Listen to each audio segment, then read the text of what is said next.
किसी नामुमकिन सी बात को तू मुमकिन करके दिखा। पहचान लेगा तुझे ज़माना, कुछ भीड़ से अलग करके दिखा।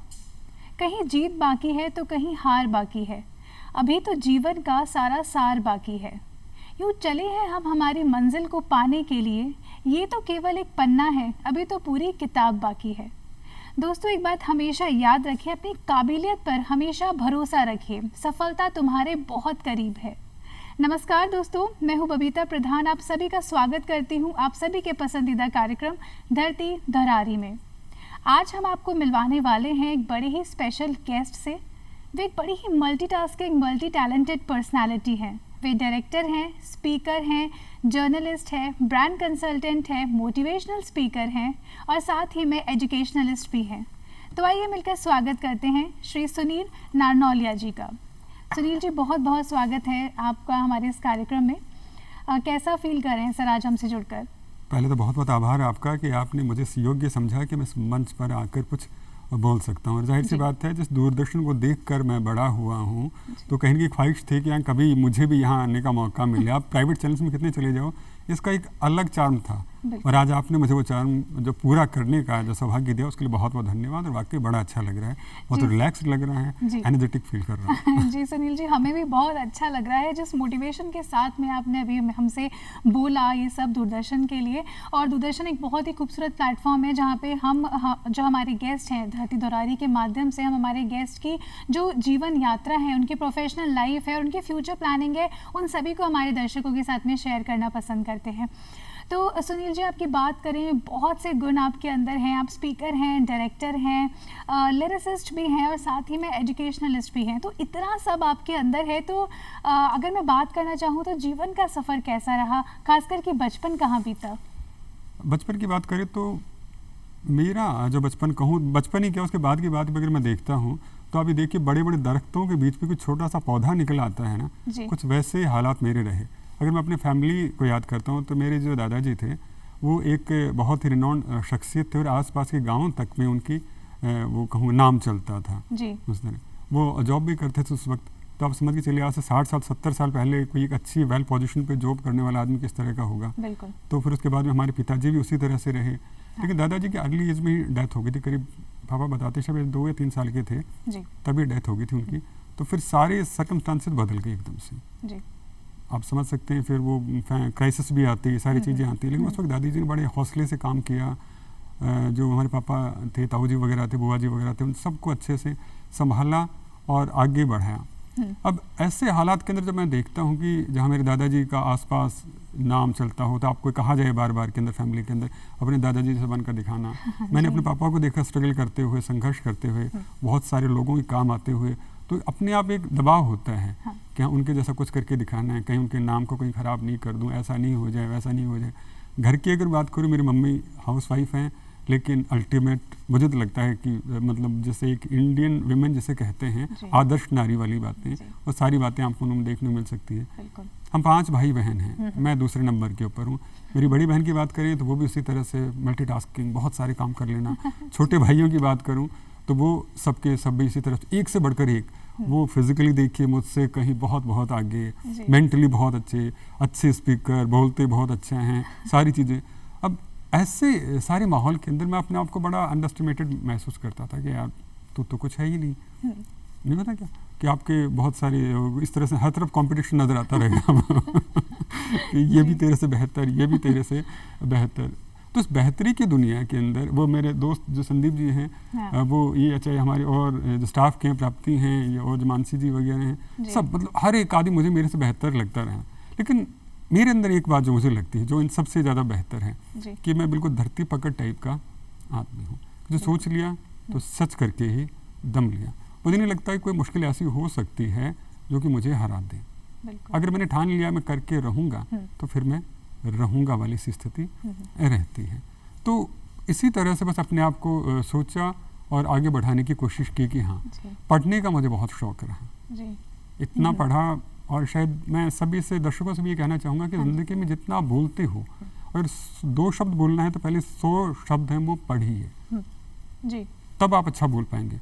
अगर आप कोई बहुत अच्छा लिखना चाहते हैं तो 2 शब्द लिखने तो कम से कम 100 शब्द आप पहले खूब सारे पढ़िए, तब होगा। तो कोई भी काम करने से पहले ज़िंदगी में इनपुट डालना बहुत ज़रूरी होता है। अब जितना ज़्यादा इनपुट डालेंगे उतना बेहतरी रहेगी। तो मुझे लगता है कि मैंने शुरू के करीब 30-40 साल तो वो इनपुट डालने में लगा दिए, ये भी सीख लूँ, ये भी सीख लूँ, ये भी सीख लूँ। तो बस इसी तरह से बहुत सारे इकट्ठा होता चला गया। फिर मेरे हर तरफ मोटिवेशन था, तो अपने आप ही मुझे नीचे टिकने नहीं देता था। आपके साथ में खुशनसीबी ये होती है कि बड़े लोगों के साथ उठने रहने का सबसे बड़ा फ़ायदा ये है कि आप डिमोरलाइज नहीं हो सकते। कभी कोई आपको बूस्ट कर देगा, कभी आपको कोई बूस्ट कर देगा। तो मुझे हर तरफ से मोटिवेशन से भरा हुआ माहौल मिला, कभी उसने सपोर्ट कर दिया, कभी उसने सपोर्ट कर दिया। तो मुझे लगता है कि मेरा बचपन तो बहुत अच्छे ढंग से ही जी, बड़े ही ऑप्टिमिस्टिक, बड़े ही पॉजिटिव हैं आप सुनील जी। और आपके जो ब्रदर्स हैं, सिस्टर्स, आपके सिबलिंग्स, खुद वो आप बता रहे हैं कि एक अच्छे मुकाम पर हैं और बहुत ही इंटेलिजेंट है, तो डेफिनेटली वो आपके लिए बहुत ही बड़ा एक मोटिवेशन पॉइंट भी रहे होंगे। और आपके दादाजी, जैसे कि आपने बताया, और कोई बच्चा अगर अपने दादा दादी, नाना नानी या मम्मी पापा के आशीर्वाद से आगे बढ़ता है तो वो सफलता की सीढ़ियों को ज़रूर छू लेता है। तो सुनील जी, जैसे कि आपने बताया आपको पढ़ाई का बहुत शौक है और आपका फैमिली बैकग्राउंड भी एजुकेशन से रिलेटेड रहा है, तो वो सब चलते हुए आपकी जो लाइफ में एक टर्न आया कि आप एक डायरेक्टर बने, आप म्यूज़िक लिखना पसंद करते हैं, तो ये कैसे संभव हुआ? ये जैसे मैंने बताया ना कि मेरे इर्द गिर्द बड़े बड़े दरख्त थे, तो मैंने सोचा कि मैं भी अपने आप को कैसे एक्सपोज करूं।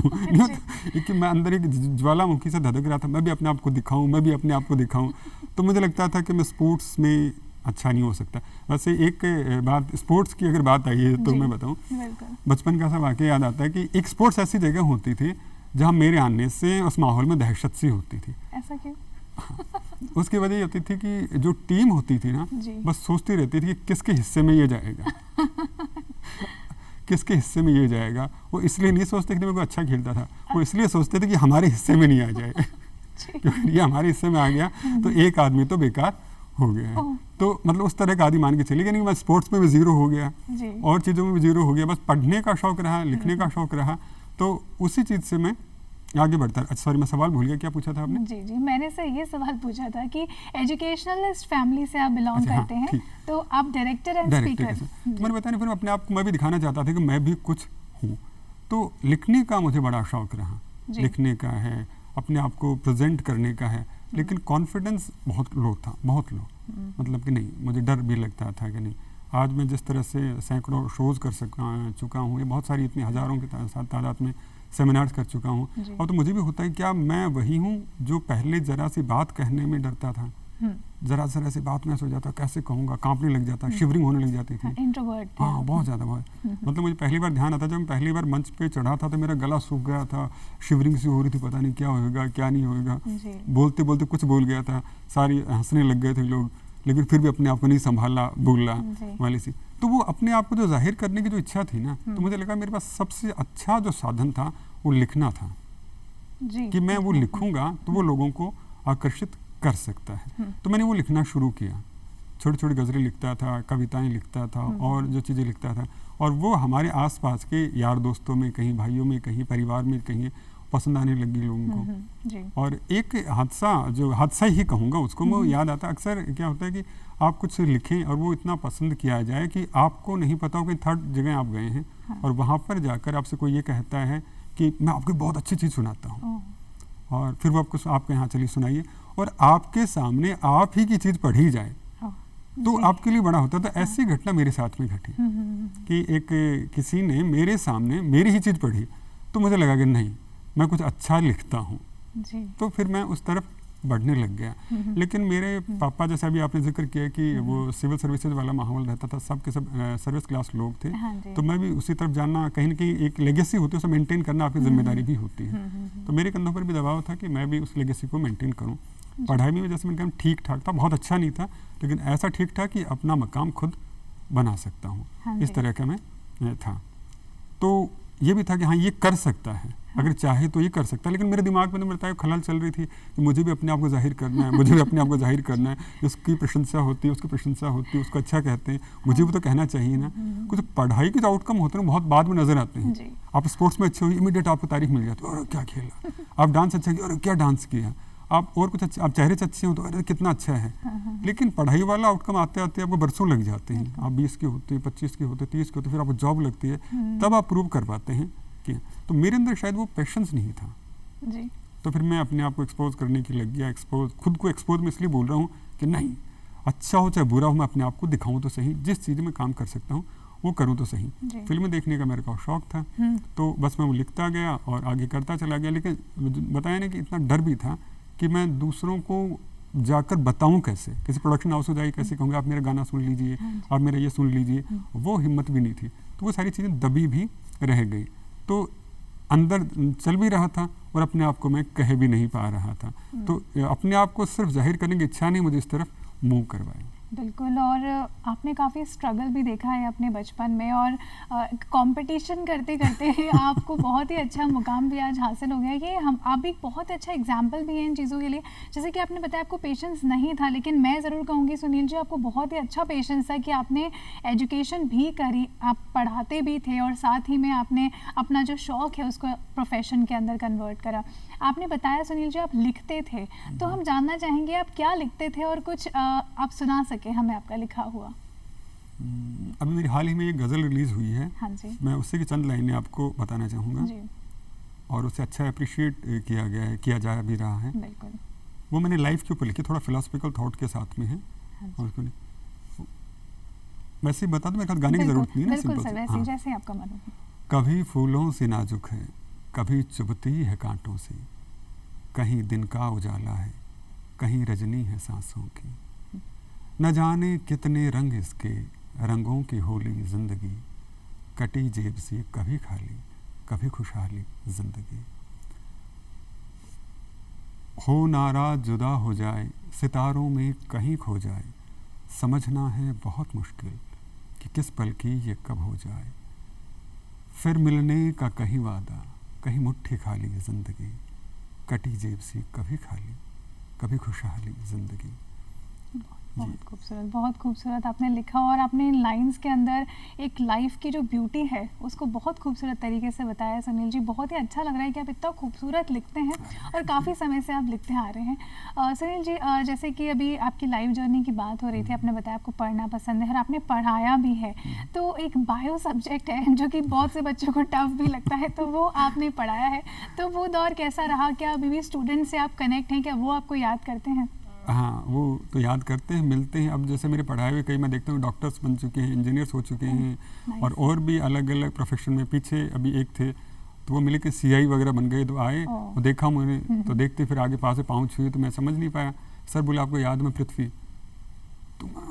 तुम कैसे क्या हो? सर आजकल मैं CI भीलवाड़ा बताया, कहाँ बताया, वहाँ लगा हुआ हूँ, ध्यान पता नहीं कौन सी जगह बताई थी, वहाँ लगा हूँ। तो बड़ा अच्छा लगता है इसी तरह का। तो ये रहता है। एजुकेशन में आने का ऐसा कोई मेरा इंटेंशन था नहीं। मैंने बताया नहीं कि दिमाग में, हाँ मेरा बायो बैकग्राउंड ज़रूर रहा, मैंने PGB की सारी बातें रही, लेकिन वो अनमानी भाव से दिमाग में तो वही था कि हाँ मुझे कुछ ऐसा करना है कि लोग मुझे भी अप्रिशिएट करने वाली सी बातें वो रही थी। और एक जो मैं खुद को मानता हूँ, वैसे अब पहले मुझे बहुत बुरी लगती थी अपने लिए बात, लेकिन आज मुझे वाकई बड़ी अच्छी लगती है कि मैं एक इस तरह का किरदार रहा हूँ जिससे सबसे ये कर सकता है क्या, कोई भी कर सकता है, तो मुझे नहीं होता, बोले ये कर सकता है तो कोई भी कर सकता है।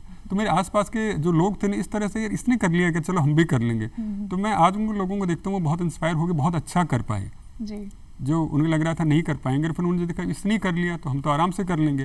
तो मैं एक हिडन मोटिवेशन खुद को मानता हूँ और मैं खुद ही पीठ थपथपा लेता हूँ, नहीं अच्छा काम किया। बायो वाली जो आप बता रहे हैं वो क्या था कि मैं 2000 की बात है, 2002 की बात है, मैं एक फिल्म बनाना चाह रहा था जी। कि मुझे लग रहा था कि यार हीरो तो बन नहीं पाएगा, चांस को देने वाला है नहीं तेरे को। तो पापा की तरफ से था, पापा मैं बहुत लक्की रहा कि पापा ने मुझे कभी किसी भी काम के लिए मना नहीं किया। उनकी मकसद कहूँ या उनकी इच्छा कहूँ ये थी कि मैं सिविल सर्विस में जाऊँ और IAS बनूँ। मैंने शुरू किया और एक अच्छा अटेम्प्ट भी लिया, सारी चीज़ें रही, लेकिन फिर मन नहीं था, दिमाग हो रखा था, तो फिर मैंने छोड़ दिया कि नहीं करूँगा। फ्री वगैरह हो ही गया था, फिर मैंने उसको छोड़ दिया था। फिर मेरे फिल्म बनाने के दिमाग में ये फिल्म बनाऊँ, लेकिन कोई बैकग्राउंड नहीं था, ना ही मेरे कोई गुरु थे, बस पापा का सपोर्ट था, पैसा था और सोच लिया कर लेते हैं। और ऐसे ही दौर में एक सज्जन मुझे प्रोड्यूसर के तौर के ऊपर मिल गए और उन्होंने कहा कि चलो मैं तैयार हूँ और आप फिल्म बनाएं। मुझे आपका कॉन्सेप्ट बड़ा अच्छा लगा, मैंने काम करना शुरू किया और करीब 4-5 महीने में खूब लग रही स्क्रिप्टिंग की, ये सारी चीज़ें हुई। और वो भी कुछ इस तरह से अभी जो गाने आप जो सुन रहे हैं मेरे, वो उसी फिल्म के ही गाने हैं। अरे वाह। तो वो पहले तो सिर्फ मेरी कहानी अच्छी लगी थी, फिर कहा बोले यार अगर इसकी स्क्रिप्ट अगर आप लिख लो तो सही रह जाएगा, बजट में अपनी कटौती हो जाएगी। तो फिर मैंने स्क्रिप्ट पे लिख डाली, फिर मुझे तो अपने आप को जाहिर करना था ना, बोले थोड़े गीत हम बाहर से लिखो बढ़िया आइएगा, आप गीत भी लिख लो तो अच्छा रहे। तो मैंने गीत भी लिख डाले। फिर म्यूजिक की बात आई तो मैंने म्यूजिक भी कर डाला। इतनी सारी मेहनत करने के बाद में करीब 6 महीने गुजर गए थे और लास्ट में एंड रिजल्ट ये आया कि वो फिल्म शुरू होके ट्रायल शूट भी हुआ उसकी, और फिर वो बंद हो गई जी। तब आप समझिए कि जैसे आदमी का बचपन से ड्रीम रहा हो कि मुझे करना है, और उसने करीब 6 महीने डेडिकेटेडली उसी काम में लगा दिए हों, और 6 महीने बाद में आपको पता चलता है कि आप एकदम से शट डाउन हो गए हैं। बड़ा मुश्किल हो जाता है, क्योंकि वो लोग जो आपको समझा रहे थे कि आप गलत कर रहे हैं वो सही हो जाते हैं। उस वक्त कोई भी आपको ये थपथपाने के लिए नहीं आएगा कि कोई बात नहीं, एक ट्राई और लेना, होता है लाइफ में सबके। तो उस तरह के लोग ज़्यादा थे मेरे आसपास कि नहीं, कहा था ना ये हमारे वश का है ही नहीं, हमारे बैकग्राउंड का है ही नहीं, तूने मूर्खता की, ये हो गया वो हो गया, इस तरह की सारी बातें रही। तो कहीं ना कहीं फिर डिप्रेशन से हो गया, ट्रॉमा हो गया, यार मैं गलत रहा, मेरे को ऐसा नहीं करना चाहिए था, मेरी वजह से क्राइसिस आ गई घर में। जी। मैं आप समझते पैसा लगता है तो क्राइसिस भी आ गई, और फिर मैं तो सारा काम छोड़ के जब मुझे काम करना चाहिए मैं ऐसे बेतुके से काम में लगा हुआ हूँ। अब वो फ्लॉप भी हो गया, बंद भी हो गया, और मैं उसको फिर भी नहीं छोड़ रहा हूँ। और अब आप डिप्रेशन ही मान लो उसको। अब तो समझ में आता है कि हाँ तनाव था, डिप्रेशन, इस तरह एंजाइटी हो गई थी कि नहीं कुछ करने का मन नहीं करा, छोड़ो कुछ नहीं करेंगे, इसी लाइन में लगे रहते हैं, ये करते हैं इस तरह से। तो उस तरह से अब हुआ क्या कि सर्वाइवल की समस्या आ गई मेरे साथ में। और एक काम जो मैं सबसे अच्छा जो कर सकता था वो ये नहीं होता कि जो आपने जिस चीज़ को पढ़ा होता है वो आपके काम आ जाती है। तो उस वक्त फिर मेरी एजुकेशन मेरे काम आ गई। तो मैंने प्राइवेट ट्यूशन पढ़ाने शुरू कर दिए सर्वाइवल के लिए। फाका कशी देखी, जैसे फाका कशी कहते हैं ना हम लोग, एक एक चीज़ के लिए तरसना, वो चीज़ें देखी है मैंने। तो अब वो ऐसे दिन आए तो फिर हुआ कि हाँ कि ये एक सहारा रह गया है। मन नहीं था कि ऐसा कि एजुकेशन में जाऊं, लेकिन भाई और कोई वो आसरा भी नहीं था कि ऐसा कुछ कर लूं तो ठीक रहेगा। फिर मैंने वो टीचिंग करनी शुरू की। लेकिन जैसे मैंने बताया कि मैं धरती पकड़ा आदमी, जब पकड़ लेता हूँ ना तो फिर मैं सफल होकर ही दम लेता हूँ। मैंने पढ़ाना शुरू किया, बच्चों को अच्छा लगा, सारी चीज़ें रही और अच्छे सारी उन्होंने खूब पढ़ाया। ध्यान आता, सुबह 5 बजे से लेकर रात को 11-12 बजे तक भी पढ़ाया करता था, कोचिंग से पढ़ाता था, प्राइवेट ट्यूशन्स करवाता था। एक दिमाग में गोल कि पैसा लेकर आना, ये जो बैकलॉग क्रिएट हो गया है ना उसको भरना है कैसे भी करके। लेकिन दिमाग वो भी चलता रहता था। आपका अंदर वाला आपको जो है ना वो बार बार परेशान भी करता, नहीं तुझे करना तो वो था, तो ये क्या कर रहा है। तो वो वहाँ पर मची रहती थी। तो करते करते करीब 7-8 साल तक फिर मैंने ट्यूशन किया सर्वाइवल के लिए, लेकिन मन तो मान नहीं रहा था। फिर मैंने मैगजीन शुरू की। तो मैंने बताया वो भी, इसका भी ऐसे घटना रही कि मैं नोट्स बनाता था बच्चों को पढ़ाने के लिए। अब नोट्स बनाता था तो एक बार मेरे ही नोट्स, जैसे वो गज़ल वाली सी बात, सेम वही बात रिपीट हुई कि किसी दूसरे टीचर ने वही सेम नोट्स अपने बच्चों को दे रखे। तो दूसरे बच्चे ने, सर हमारे टीचर ने हमें ये नोट्स दिए हैं और एज इट इज़ मेरे वहाँ रखे रहते थे। तो फिर मिलाए तो सेम नोट्स निकल आए। तो बोले सर ये आपने कॉपी किए हैं, उन्होंने कॉपी किए हैं। भैया देखो मैं तो ये पढ़ा रहा हूँ, अब हो सकता है मैंने कॉपी किया, मैं ये नहीं आरोप लगाता है कि तो उस वक्त फिर मेरे को उसी बच्चे ने कहा, बोले सर ये जाहिर सी बात है अगर आपके नोट्स हैं तो आपको बुक निकालनी चाहिए, क्योंकि ये नोट्स बहुत अच्छे ढंग से पढ़ाए जाते हैं, हमारे स्कूल में भी है और जगह भी है। तो फिर मैं तो उस वक्त दिमाग में आएगी किताब लिखते हैं अपन लोग जी, है थोड़ा नाम हो कि पॉपुलरिटी वाले दिमाग में थे कि लोग मुझे पहचाने जी। तो मेरे किताब लिखते हैं। किताब लिखने से हमको कहीं ना कहीं एक अलग मकाम मिलेगा, क्योंकि मैं ये चीज़ें नहीं करना चाहता कि मैं सुबह उठूँ किसी कोचिंग में पढ़ा रहा हूँ, किसी बच्चों को क्लासेस ले रहा हूँ, वो नहीं करूँ।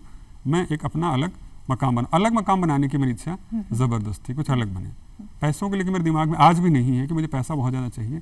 मुझे एक अलग आइडेंटिटी बनानी है कि मैं ये हूँ। मैं अगर मरूँ तो मैं उसकी वजह से नहीं जाना जाऊँ कि मेरे पास इतनी रिचनेस थी, मैं इस वजह से जाना जाऊँ कि मैं ये करता था। ये मेरी दिली ख्वाहिश है। दिली ख्वाहिश है कि कभी भी कोई भी जो भी जुड़े हों, आज आप मिली हैं तो आपको भी ऐसा लगे, कोई और भी जो भी चाहे मेरे घर के परिवार के हों, यार हों, दोस्त हों, जो भी हों, सबको ये हो कि हाँ मैं उसे जानता हूँ, उससे ऐसा नहीं होता नजरें नहीं चुराने की वो हो। तो वो चीज़ें मैं करना चाहता था। तो फिर मैंने मैगजीन निकाल ली। फिर क्या होता, फिर मैंने मुड़कर नहीं देखा। फिर डाउनफॉल ज़रूर आए लेकिन मुड़कर नहीं देखा। मुड़कर देखना मतलब कि हार जाने वाली बात नहीं। जैसे मैंने वो फिल्म वाला मामला हुआ तो 8 साल तक लगे मुझे रिकवर करने के लिए। उतार चढ़ाव फिर आए, बहुत आए, उससे बड़े बड़े उतार चढ़ाव आए। मैंने काम शुरू किया, मैगजीन अच्छी हुई, लोगों में पॉपुलर भी होने लगी, स्कूल्स ने बहुत सिर माथे लिया उसको। और आज आप देखो उसी मैगजीन की बदौलत है करीब 4000 से भी ज़्यादा स्कूल्स, कॉलेजेस, यूनिवर्सिटीज़ वगैरह हमारे साथ में जुड़े हुए हैं। क्रेडेंट अपने आप में एक बहुत बड़ा ब्रांड बन गया कि ये इस तरह से करके, तो वो उसी एक चीज़ की वजह सारी चीज़ें होती चलेगी एजुकेशन में।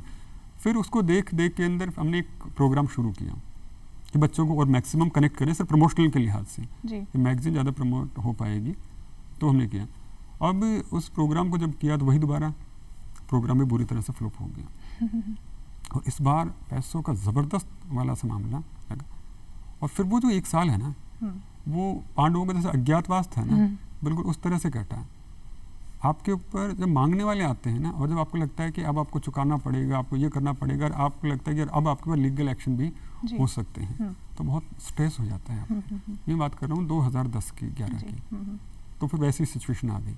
तो उस अज्ञातवास वाले सिचुएशन के अंदर रहते हुए फिर सारी चीज़ें डिज़ाइन की, क्योंकि मैंने कहा उस वक्त फिर मैं हारा नहीं था, दिमाग में थका था कि हाँ मुझे करना तो है, अब तो पीछे नहीं हटूंगा। फिर मैंने वही चीज़ इम्प्लीमेंट की और उसको आगे दोबारा अगले साल किया। और फिर ऑल इंडिया ऑक्सफोर्ड एग्ज़ाम जिसे हम कहते हैं, उन्होंने अपना एक इतिहास रचा कि करीब 7-8 लाख से भी ज़्यादा बच्चे हर साल उसके अंदर बैठने लगे। ये भी रहा उसी के लिए। जी सुनील जी, बहुत ही अच्छा लग रहा है आपकी एक short and sweet and struggleful जो लाइफ जर्नी हम जान पा रहे हैं। एक आपके अंदर जिज्ञासा भी रही है बहुत सी चीज़ों को जानने की, समझने की, आगे बढ़ने की, और एक बहुत ही अच्छा आप एग्जाम्पल है। जैसे कि मैंने स्टार्टिंग में कहा था कि जो इंसान अपनी काबिलियत को पहचानने, सफलता हमेशा उसके करीब रहती है, तो वो लाइन सर आपके लिए डेडिकेटेड थी। बहुत ही अच्छा सर आपने कार्य करा है और करते आ रहे हैं। सुनील जी, एक जयपुर एजुकेशन समिट भी आप ऑर्गेनाइज करवाते हैं और उसका बहुत ही महत्व आज हमें देखने को भी मिल रहा है। और जैसे कि हम सभी जानते हैं कि knowledge is a power to everything, कहीं ना कहीं हमारी पढ़ाई, जैसे कि आपने भी कहा, काम आती है। तो उस समिट के बारे में हम जानना चाहेंगे, कितने लोगों को उससे फ़ायदा हो रहा है? समिट आज अपने लिहाज से देखा जाए तो राजस्थान की बात करूँ तो पिछले 3 साल से ऑनलाइन हो रहा है और सबसे बड़ा इवेंट रहा है। लाखों की तादाद में उसमें लोग जुड़े हैं और किसी भी एजुकेशनल इवेंट में इतने लोग जुड़े हों ये अभी तक नहीं हुआ जितना कि अपने जयपुर एजुकेशन समिट के अंदर जुड़े। उसके पीछे का जो मेरा जो कॉन्सेप्ट था ना, वो थोड़ा सा अलग था। अक्सर हम लोग बात करते हैं बुकिश, और मैंने कहा ना कि जैसे मेरा बैकग्राउंड क्या था, साइंस बैकग्राउंड था। मैंने पीजी की, साइंस है, मॉलिक्यूलर डेवलपमेंटल बायोलॉजी से मैंने पीजी की और उसको एकदम छोड़ दिया। और फिर मैंने लाइफ में कुछ अलग किया और उसको करके, और मुझे देखता हूँ कि आज उसको देख के मेरे जैसे जो और भी लोग हैं वो खड़े हो रहे हैं, वो काम कर रहे हैं। मुझे पता है कि हम उसी से इंस्पायर होकर वो कर रहे हैं और वो खुद भी अक्लेम करते हैं, ऐसी बात नहीं, वो खुद भी अक्लेम करते। सर आपसे देखा था, आपसे उस वक्त हुआ था, तो वो करके तो मुझे लगा कि लाइफ में उन लोगों का महत्व ज़्यादा है जो अपने आप को प्रूव करते हैं। एकेडमिक्स के अपने मायने हैं, उनसे इनकार नहीं किया जा सकता, लेकिन लाइफ में जो आप लर्निंग्स लेते हैं उनका एक अलग मज़ा होता है। वो कहीं ना कहीं ज़्यादा अच्छे ढंग से लोगों के जहन के अंदर सेट हो पाती हैं। तो जयपुर एजुकेशन जो समिट है उसकी जो टैगलाइन है वो भी लर्न फ्रॉम चेंज मेकर्स है। यानी कि आप जो चेंज मेकर जिन्होंने बदलाव लेकर आए हैं उनसे आप सीखिए।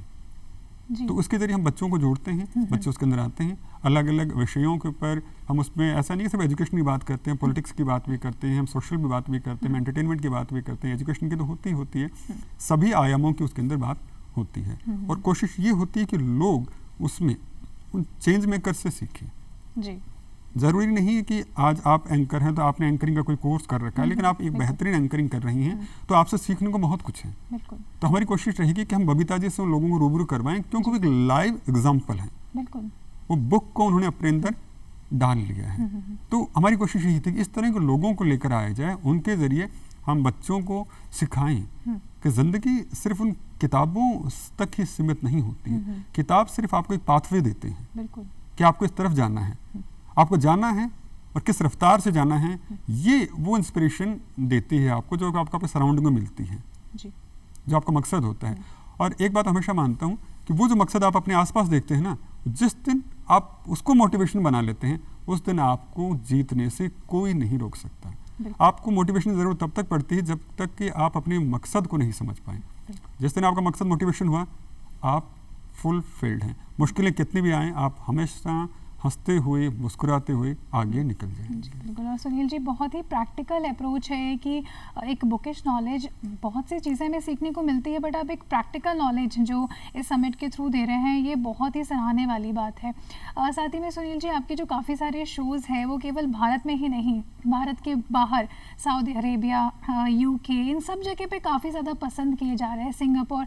तो आपने अब जो अपनी कला है वो केवल भारत तक ही नहीं रखा, भारत के बाहर भी उसको लेकर गए। तो ये दौर कैसा रहा, इस बारे में हम जानना चाहेंगे। ये दौर ऐसा हुआ कि हम एजुकेशन से जुड़े हुए आदमी थे। हाँ, और आपने देखा कि कोरोना के दौरान एजुकेशन बिल्कुल बंद हो गया। हाँ, 2 साल तक बिल्कुल बंद रहा, सब ऑनलाइन है ना, सब ऑनलाइन हो गया। स्कूल्स बंद हो रहे हैं, कॉलेजेस बंद हो रही, यूनिवर्सिटीज बंद हो रही। अब हमारी सारी एक्टिविटीज़ तो ऑफलाइन होती थी। हाँ, स्कूल्स खुले, कॉलेजेस खुले, तो हम सारे काम कर पाए। हाँ, अब वो तो बंद हो गया, अब कैसे करें? तो पहले तो हम लोग बैठे रहे, नुकसान भी हुआ, वही वाली बात, फिर दोबारा नुकसान आया। स्ट्रगल से पीछा नहीं छोड़ा। और अब तो बड़ा अच्छा लगता है। हाँ, मुझे लगता है मैं अपनी कहानी बता सकता हूँ कि देखो मेरे साथ तब दिक्कत हुई, हाँ, तब मेरा अज्ञातवास कटा, तब मेरे साथ ऐसी दिक्कत हुई, आज मैं हंसता हूँ, और अब तो मुश्किलों पर भी हंसता हूँ। बिल्कुल sir, life is a graph, एक लो और अप्स एंड हाइज चलते रहते हैं। बस इंसान को उसको समझने की और धैर्य रखने की काफ़ी ज़रूरत है, जो आपने रखा है। क्योंकि वो आपको लर्निंग्स देखी जाती हैं, आपको सिखा कर जाती हैं आपको। और एक बात जो पापा मेरे कहते थे हमेशा कि मुश्किलें उसी के हिस्से में आती हैं जिसके ऊपर ईश्वर एतबार करता है। अगर ईश्वर को विश्वास है, उसी को वो मुश्किलें देगा, जिस पर विश्वास नहीं उसे मुश्किलें नहीं देगा, उसे एकदम सेफ लाइफ देगा। वो बिल्कुल, वो कहते हैं ना सिल्वर स्पून वाला सा मामला है कि वो उसके जरिए पैदा होगा, वही लेके अपनी एक लिमिटेड लाइफ के अंदर चला जाएगा। जिसकी ज़िंदगी मुश्किलें आएंगी और वो उनसे मुकाबला करके अपना अलग मुकाम बना पाता है, तो आप जानते हैं कि फिर वो अपने आप में महापुरुष भी कहते हैं, कई ईश्वर हो जाते हैं, वाली सी बातें होती हैं। तो मैं अपने आप को बड़ा लक्की मानता हूँ, सौभाग्यशाली मानता हूँ। ईश्वर मुझे अपना प्यारा सा बच्चा मानता है कि इसको मुश्किलें हम लोग दे सकते हैं, इसको परेशानियाँ हम लोग दे सकते हैं। तो वो रहा कि कोरोना के दौरान सारी चीज़ें होंगी बंद, अब बैठे बैठे क्या करें। तो फिर हमने एक OTT सिस्टम शुरू किया, क्रेडेंट को ही फिर हम OTT के अंदर लेकर आ गए, और फिर शोज बनाने हमने शुरू किए। शुरू में बड़ी मुश्किल आई। अक्सर जो देखा जाता है, मोबाइल पे आप सर्च करेंगे तो वहाँ पे क्या देखें, एंटरटेनमेंट देख लेंगे, डांस देख लेंगे, फनी देख लेंगे, वीडियो जिस तरह के देखेंगे। और मैंने बिल्कुल इतर चीज़ चुनने की कोशिश की, यार मैं एजुकेशन से रिलेटेड कुछ करने की कोशिश करूँगा, क्योंकि उसके ज़रिए मेरा जो सर्वाइवल चल रहा है, और अब कहीं ना कहीं मुझे लगता है कि उसकी बहुत ज़्यादा ज़रूरत है। क्योंकि एक बार जो आप सेमिनार्स की जो बात कर रहे थे, उस दौरान मैंने एक जो सबसे ज़्यादा जो चीज़ महसूस की वो ये की थी कि इस भागती दौड़ती दुनिया में एक जो खामियाजा जो भुगतना पड़ रहा है जनरेशन को, वो पेशेंस की कमी वाली बात है। बहुत ज़्यादा कमी लगती है। आज बच्चा कच्चा भी नहीं होता ना, उससे पहले पकने की बात बोलता है। सोशल मीडिया ने तो बहुत ज़्यादा ही कर दिया है। आज हमारे डियर साहित्यकार जो शो चलता है, इसमें क्या होता है, बड़े बड़े साहित्यकार आते हैं और बहुत सारे एफर्ट्स लगाते हैं, बहुत सारे अप्रोच भी आते हैं मेरे पास में भी। तो नए नए बच्चे होते नहीं जिनकी 2, 5, 7 कविताएँ आ गई हों और फिर उनको अच्छे लाइक्स मिल रहे हों, तो फिर वो सर ये देखिए हमें भी इसमें आने का मौका दीजिए। तो मैं उनको मना इसी बात के लिए कहता हूँ, मैं अभी आपको पकने की तैयारी, सर उनसे ज़्यादा लाइक्स आते हैं। तो बात यहाँ पे लाइक्स की है ही नहीं, यहाँ पे लर्निंग्स की है। मैं यहाँ पे उस मंच पे उसी को लेके आऊँगा जिसकी लाइफ अपने आप में लर्निंग होगी। तो जिस दिन आप मुझे लगोगे आप लर्निंग के लायक हो कि आपसे कुछ सिखा जा सके, उस दिन अभी आप लाइक्स अपने पास में रखें। तो वो हुआ कि कोरोना के दौरान सारी चीज़ें होंगी बंद। फिर हमने वो एजुकेशनल शोज शुरू किए। शुरू में बड़ी मुश्किलें आई, लेकिन एजुकेशनल बैकग्राउंड होने की वजह से, हज़ारों स्कूल्स कहें, कॉलेजेस में कहें, जानकारी होने की वजह से हमने उनको इनवाइट करना शुरू किया। उनके प्रिंसिपल्स को कहें, एजुकेटर्स को कहें, उनके VCs को कहें, उनको लेकर आना शुरू किया कि आप आएँ, अपनी लर्निंग्स हैं, अपनी एक्सपीरियंसेस हैं, उनको हमारे साथ में शेयर करें। और फिर वो धीरे धीरे वो अच्छा रहने लगा, है ना। और फिर देखते देखते फिर वो देश से का विदेशों तक पहुंच गया सारा मामला। जी। बहुत ही अच्छा लगा ये सब जान के। और सुनील जी, बहुत ही खूबसूरत जर्नी रही है आपकी। अब क्योंकि समय हमें अब आगे बढ़ने की इजाज़त नहीं देता है, मैं चाहूँगी कोई भी स्वीट सा और मैसेज आप हमारे यूथ को देना चाहें, पेशेंस से रिलेटेड खास करके, और कोई भी अपना वो शौक़ को अपना प्रोफेशन बनाना चाहें, इससे रिलेटेड कोई एक मैसेज हो जाए सर। देखो, मैसेज के तौर पे तो मैं अपने आप को इतना बड़ा नहीं मानता कि मैसेज मैं दूं, लेकिन मैं तो सिर्फ इतना कहूँगा जो मैंने एक चीज़ खुद ने महसूस की है जी, वो आपके साथ में शेयर करना चाहूँगा। बिल्कुल। कि लाइफ में कुछ भी, जो शुरू में मैं कह रहा था कि बोलने से पहले सुनना बहुत ज़रूरी है। तो 2 बातें बोली तो 100 बातें सुनिए भी, 2 बातें लिखी तो 100 बातें पढ़िए भी।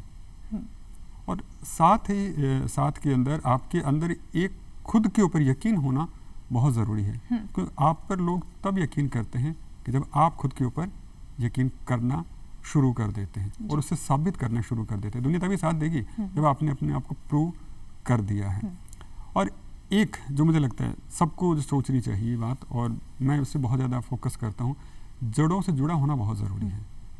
जो व्यक्ति जड़ों से जुड़ा हुआ नहीं होता ना, वो इमारतें ज़्यादा दिन चलती नहीं है, ढह जाती हैं। चाहे हमारी विरासत की बात करें, चाहे संस्कृति की बात करें, चाहे व्यक्तित्व निर्माण की बात करें, जिस व्यक्ति ने अपनी जड़ें छोड़ दी वो ज़्यादा दिन टिकेगा नहीं। तो अपनी जड़ों से जुड़े रहिए, बड़ों का आदर कीजिए, आभार जरूर रखिए। आज सबसे बड़ी सोसाइटी में कमी आभार की आती है। आभार दीजिए, जिसने आपके लिए ज़रा सा भी किया हो उससे दुगना आभार दीजिए। आप देखिएगा समाज में हर तरफ पॉजिटिविटी होगी, आप भी ज़्यादा ग्रोथ करें। जब आपके अंदर देने की भावना होती है तो अपने आप एक अलग ही वातावरण पैदा हो जाता है। जी जी, बहुत ही अच्छे नेक विचार हैं सुनील जी आपके, और हम आशा करते हैं कि जो सब बातें आपने बताई है वो हम भी और हमारे दर्शक भी अपने अंदर इम्प्लीमेंट करें। बहुत बहुत शुक्रिया सुनील जी, आप हमसे जुड़े, बहुत बहुत शुक्रिया। बहुत बहुत धन्यवाद आपका कि आपने मुझे इस मंच पर आने का सौभाग्य दिया। बहुत बहुत धन्यवाद जी। तो दोस्तों, अभी हमने एक बहुत ही उम्दा पर्सनालिटी से मुलाकात करी। वे एक डायरेक्टर, स्पीकर, जर्नलिस्ट, और उनमें बहुत से ऐसे खास गुण हैं। उन्होंने हमें सिखाया कि किस तरह हमें जनरस, थैंक्स गिविंग रहना चाहिए और अपनी काबिलियत पर हमेशा विश्वास रखना चाहिए। तो दोस्तों, आज के लिए इजाज़त लेते हैं। अगले कार्यक्रम में फिर से एक नए स्पेशल गेस्ट के साथ में आप सभी से मुलाकात होगी। तब तक के लिए इजाज़त दीजिए बबीता प्रधान को। देखते रहिए DD राजस्थान। नमस्कार।